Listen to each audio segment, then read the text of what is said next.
तो गाइस मैंने आज फिर एक डायबिटीज़ मिलेटस पे बताना चाह रहा हूँ आप सबके बीच डायबिटीज़ मिलेटस क्या होता है।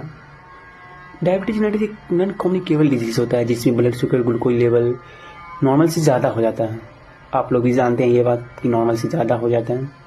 और ये नॉर्मल बॉडी में क्यों होता है? जब हम खाना खाते हैं तो ग्लूकोज में बदलता है, ग्लूकोज ब्लड में जाता है और ब्लड फिर जाके पैनक्रियास से इंसुलिन हार्मोन निकलता है और उसके बाद इंसुलिन इंसुलिन ग्लूकोज को सेल में भेजता और फिर सेल ग्लूकोज में एनर्जी बनाती है। एक्चुअली इतना ही हम लोग प्रोसेस जानते हैं। अब ये बताते हैं डायबिटीज मेलेटस कैसे होता है। डायबिटीज मेलेटस इंसुलिन रेसिस्टेंट होता है या तो डायबिटीज मेलेटस सही से बनता नहीं है या कम बनता या डायबिटीज मेलेटस ठीक से काम नहीं करता। इससे डायबिटीज या तो इंसुलिन कम बनता है, इंसुलिन डिफिशियंसी कहते हैं, या तो इंसुलिन बनता है पर ठीक से काम नहीं करता है, इसे इंसुलिन रेसिस्टेंस कहते हैं।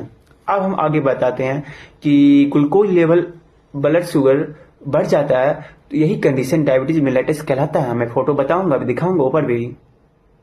डायबिटीज होने के कारण ज़्यादा स्वीट फूड खाना, ओबेसिटी मोटापा, फिजिकल एक्टिविटी नहीं करता है, खाना खा के सो जाता है, कुछ भी नहीं करता काम, और फिर ज़्यादा स्ट्रेस, किसी भी चीज़ लेकर ज़्यादा स्ट्रेस रहता है। फैमिली हिस्ट्री, अगर उससे पहले भी किसी उसके फैमिली मेम्बर्स को हुए तो एक्चुअली वो उसको होगा। हम इसको जेनेटिक दिखा देंगे फोटो।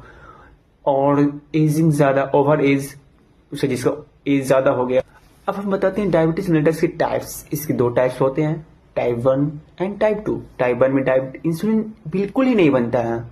ये कॉमनली ज़्यादातर ये बच्चों में पाया जाता है और ये डिपेंड रहता है इंसुलिन पे। टाइप 2 इंसुलिन बनता है टाइप 2 में लेकिन इफेक्टिव नहीं होता और ये कॉमनली एडल्ट में पाया जाता है और डाइट एक्सेसिव और मेडिकेशन से ये कंट्रोल हो सकता है। अब इसकी डायबिटीज मेलेटस की साइन एंड सिम्टम बताना चाह रहा हूँ जिसमें मैं फोटो भी दिखा दूंगा। पोलीयूरिया, पेशाब बार बार होगा, फिर पोलीडिस्पिया, बार बार ज़्यादा प्यास लगेगा, पोलीफेजिया, ज़्यादा भूख लगेगा, फटीग, वीकनेस, कमजोरी होगा, अगर डायबिटीज मेलेटस कंट्रोल ना हो तो eye problem, heart damage, kidney problem. क्योंकि हमारा अगर डायबिटीज मेलेटस कमजोर ठीक नहीं होगा, कम नहीं होगा तो हमारा किडनी कितना वो फिल्ट्रेशन करेगा, कितना वो आउटपुट को कंट्रोल करेगा, एक्चुअली हम लोग समझो। और फिर जाके इसका डायग्नोस्टिक फास्टिंग करेंगे और फिर खाना खाने के बाद का उसको देखेंगे। अगर उससे ज़्यादा रहता है उसको इंसुलिन थेरेपी वगैरह जो भी इंसुलिन इंजेक्शन प्रोवाइड करवाएंगे ऐसे पेशेंट। और फिर ट्रीटमेंट, अगर इसका ट्रीटमेंट कैसे करेंगे? अगर डायबिटीज मेलेटस पूरी तरह से ठीक क्योर नहीं होती है, ठीक भी नहीं होती है और लेकिन कंट्रोल किया जा सकता है।